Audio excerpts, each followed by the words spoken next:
YouTubers, hello and welcome back. I used this screwdriver for digging up some tiles in the kitchen, and it's made the end a bit blunt. So all I'm doing is I'm going to grind a flat bit on the end to make it straight. So I thought I'd show you the use of this vise.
Just basically showing you the usefulness of this vise, this Dremel multi-vise.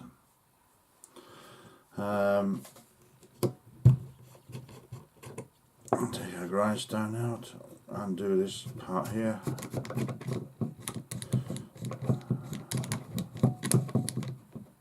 Oh, we have to take the chuck off. There we go. Let me stick it all back together again. Really handy. Now this bit here comes with the vise.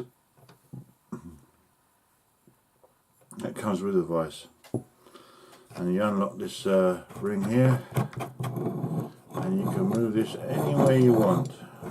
And it's just oh, it's just brilliant. Now we're going to put the other part of the vise back, ready for our next use. I'll work it out to get it to work. There we go.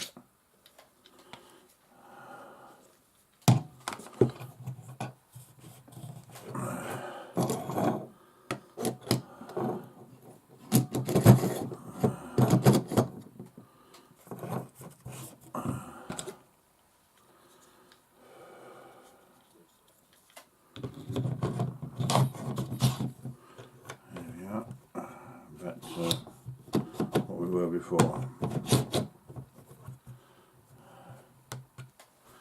Very handy. You can turn this any way you want, and it's got these I don't know if you can see that there. You've got one on either side, so if you want to bend it right over, you know, and all you do is you turn this ring and it tightens up, and you've got a vise.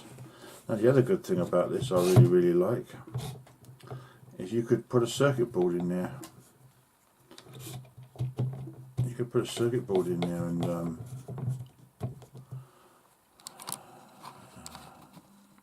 we go. Just by turning this you can stick your circuit board in there, and you can solder onto it.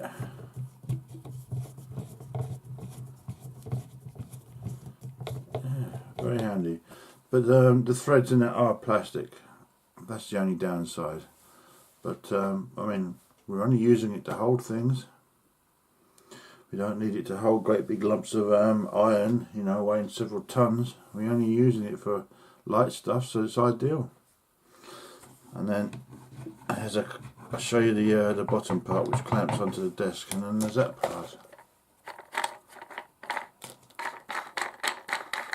Very handy. Right, YouTubers, this is the next thing that's been driving me up the wall. This originally was my mother's. She got this as a freebie from one of her magazine purchases. They sometimes give you gifts if you buy over a certain amount or do certain things, I don't know. And now this, I fixed this once before, because what was happening, sometimes when you touch this metal piece, it wouldn't always switch on, and it has like the switch on touching it, like I said, as well as dim, medium dim and full brightness. Now this was quite a long time ago, must be nearly 2 years ago. I dropped this on the floor because it's not in a very good place anyway at the best of times. And then after that, whenever you put a light bulb in it, it just stays on. It doesn't change. So what I decided to do was to have a look at this to see if it's a simple fix or not. It's only a simple little circuit board with a thyristor in. And see if I can see what's wrong with it, you know, and maybe fix it. If not, condemn it, you know. So I just thought I'd have a look at this and see what happens. So let's plug it in and see what happens. I'm just going to set the camera up so I can get my hands free. Let's just stick a bulb in and see if we've got anything. See what we got.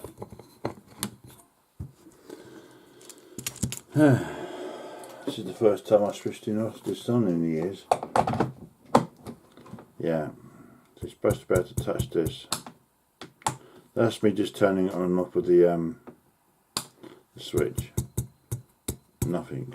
Okay, so let's unplug that. Let's have a look inside and see if wires come off or something, which is probably what's happened. Right, we disconnected from the mains. And that's what it looks inside. I've gone over this with hot glue to. Somehow you're going to have to get this apart. I had no intention of getting back in here again. But,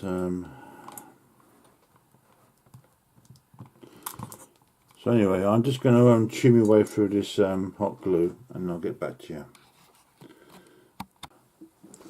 And that's the little circuit board inside. That's it there. There's a little tiny little chip thing there, whatever that is, but it's basically just simple little circuit really. So this is not plugged in the mains. We've learnt that lesson, haven't we?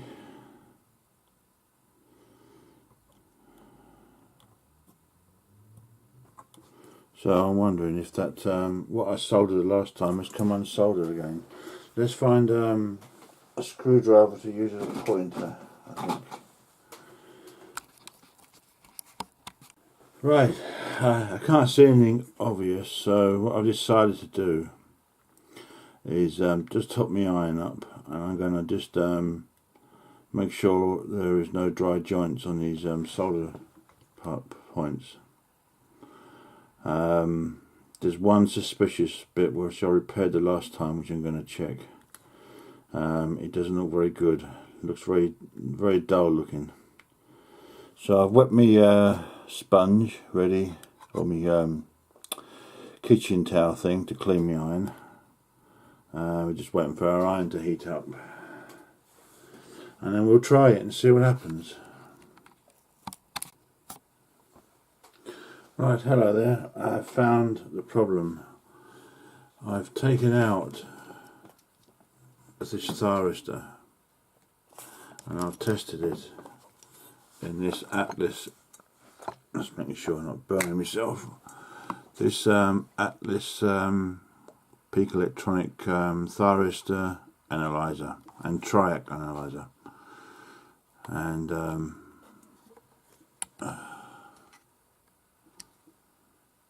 have to get a new battery for this.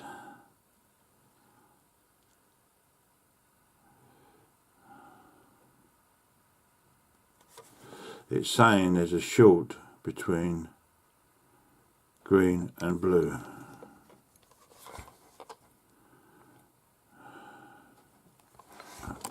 Here goes it thing on the floor. Because I remember rightly, when it dropped on the floor, the bulb blew.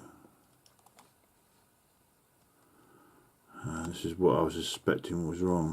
I'm just checking it again. Just making sure the leads are all connected up.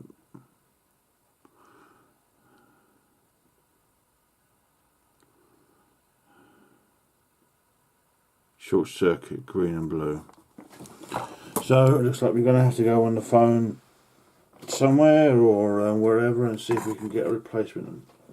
I very much doubt I've got one of those. And that would explain it, wouldn't it? So what are we actually looking for? Of course I can't see the damn thing. Luckily these things are, the circuit board actually tells you what the parts are. So let's have a look and see what it says. That's handy. I think it's, most of them seem to be telling me, oh, it doesn't say. Right, magnifying glass. Let's go and find my magnifying glass and see what this part is. And that's what it is. Once I clean them, what was on it. God, I like my phone. It can see better than I can. 600E. 6600E-02 PHP 9834.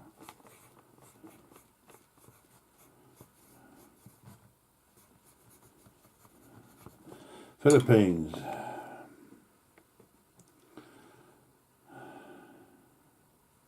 So right, I'm just going to go and look on the internet and see what we can find.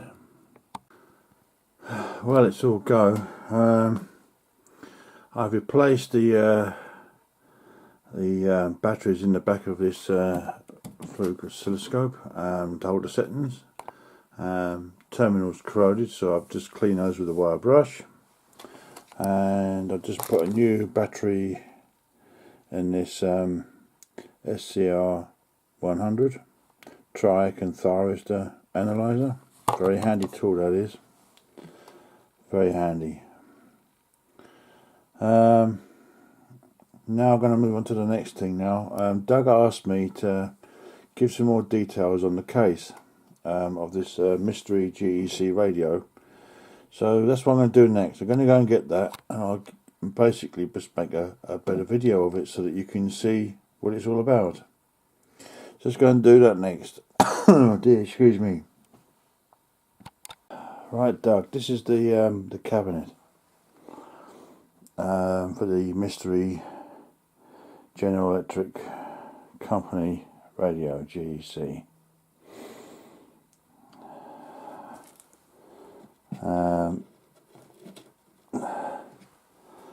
That's about it, really. She's in a right mess.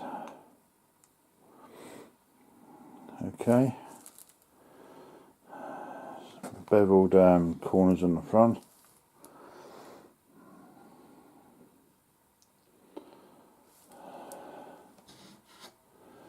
Yeah, and there's the little window for the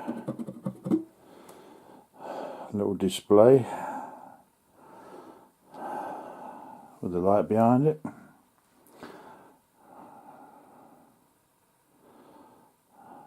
Alright, I'll post this now. This is another bits and pieces. Thank you guys for taking the time to watch my channel. Oh, just remember something before you go. This was some time ago, last year. I found this, His Master's Voice printing block. I thought that might come in handy somehow. It's the printing block. Maybe make up some labels. Anyway, that's it, my friends. I'll catch you later. There's another shot. Okay, take care. Bye for now. Thanks for watching.